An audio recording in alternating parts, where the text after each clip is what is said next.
할렐루야. 오늘은 출애굽기 17장 말씀 함께 은혜를 나누겠습니다. 이스라엘 백성들이 오늘 불평을 하는데요. 그 불평하는 내용은 마실 물이 없다는 불평입니다. 모세 앞에서 마실 물이 없다 불평하면서 그들 안에 있는 애굽에 있었던 노예 마인드가 여실히 드러납니다. 우리 한번 말씀 보겠습니다. 출애굽기 17장 2절 말씀. 백성이 모세와 다투어 가로되. 자, 여러분, 이것이요, 모세와 다툴 일이 아니죠. 모세의 잘못이 아니고요. 그런데 그들은 여전히 계속 불평합니다. 우리에게 물을 주어 마시게 하라. 모세가 그들에게 이르되 너희가 어찌하여 나와 다투느냐. 모세의 말이 맞죠. 너희가 어찌하여 여호와를 시험하느냐. 거기서 백성이 물에 가라매 그들이 모세를 대하여 원망하여 가로되 당신이 어찌하여 우리를 애굽에서 인도하여 내어서 우리와 우리 자녀와 우리 생축으로 목말라 죽게 하느냐. 자, 이렇게 말합니다. 자, 여러분, 제가 전에도 말씀드렸지만 왜 꼭 죽을 수밖에 없는 상황을 생각할까요? 왜 죽을 거라고 생각을 할까요? 이것이 바로 노예 마인드입니다.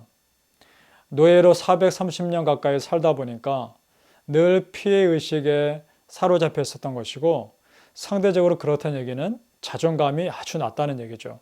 그래서 조금만 피해가 있으면 더 예민하게 반응하고 자기 보호 본능이 강하게 나타나는 것입니다.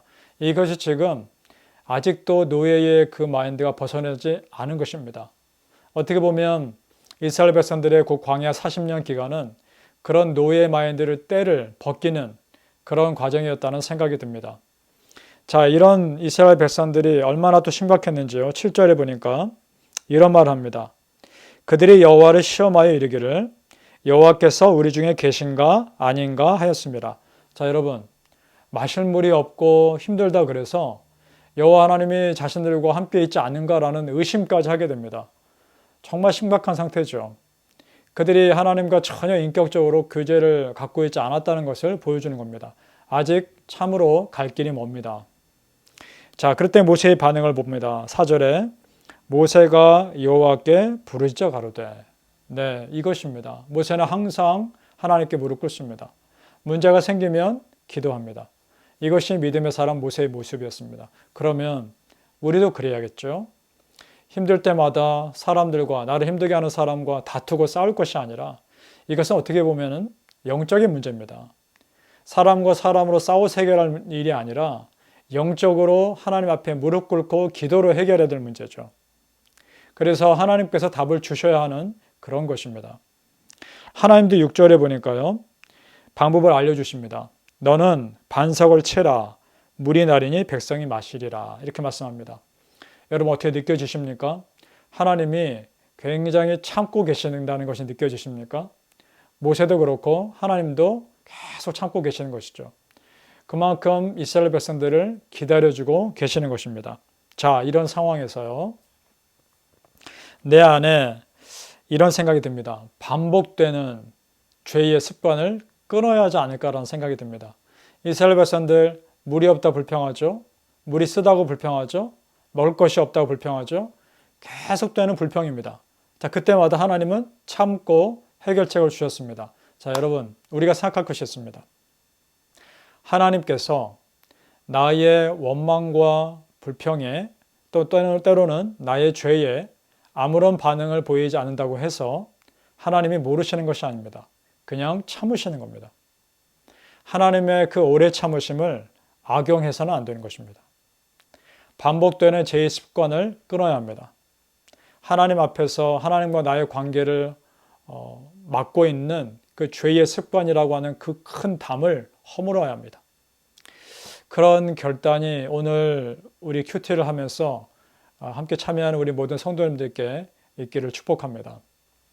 오늘 말씀해 보니까 아말렉과의 처음 전쟁을 치르게 됩니다.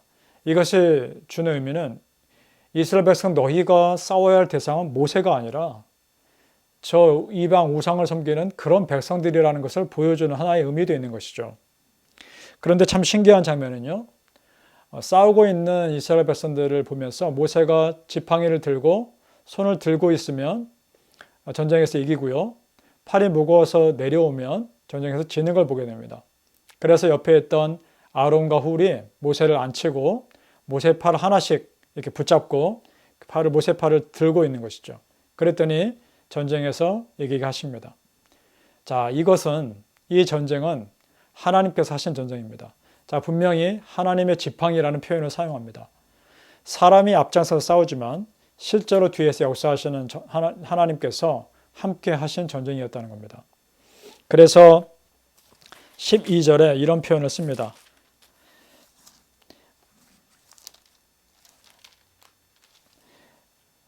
아론과 훌이 하나는 이편에 하나는 저편에 모세의 손을 붙들어 올렸더니 그 손에 해가 지도록 내려오지 아니한지라.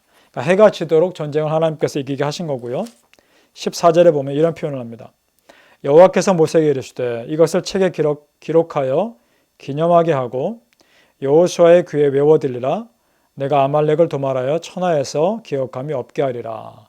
하나님이 직접 싸우신 전쟁을 자손 대대로 기억하게 하라는 겁니다. 그러면서 모세가 단을 쌓고 이름을 여호와 니시라고 명합니다. 여호와의 깃발이라는 뜻이죠. 승리의 깃발을 의미합니다. 여러분, 우리 하나님은요, 뒷짐지고 계시는 분이 아닙니다. 하나님 당신의 백성이 싸우면 뒷짐지고서 잘하나 보자 이렇게 계시는 분이 아니라 직접 함께 싸우시는 분인 줄 믿습니다. 우리 신명기 말씀 함께 봅니다. 신명기 20장 3절과 4절입니다. 그들에게 이르기를 이스라엘아 들으라. 너희가 오늘날 너희의 대적과 싸우려고 나왔으니 마음에 겁내지 말며 두려워 말며 떨지 말며 그들로 인하여 놀라지 말라.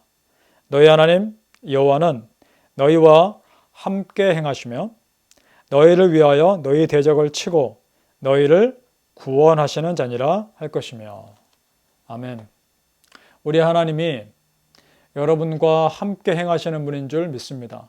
출애굽기에 자주 표현하는 표현이 하나 있습니다. 앞서 행하시는 하나님에 대한 표현이 자주 나옵니다. 맞습니다. 하나님은 우리를 뒤에서 지켜보시는 그런 하나님이 아니라 우리의 삶에 앞서 행하시는 하나님이신 줄 믿습니다. 그래서 어떻게 보면 그 장애물들을 미리 제거하시고 우리가 따라오기를 바라시는 겁니다. 그러니까 우리가 할 일은요, 믿고 가면 되는 것입니다. 앞서 행하신 하나님을 신뢰합시다. 그리고 우리는 믿음으로 따라갑시다. 그럴 때 하나님께서 우리의 삶에 어떤 역사를 주실지 기대하는 그런 믿음의 백성들 다 되시기를 예수님의 이름으로 축복합니다.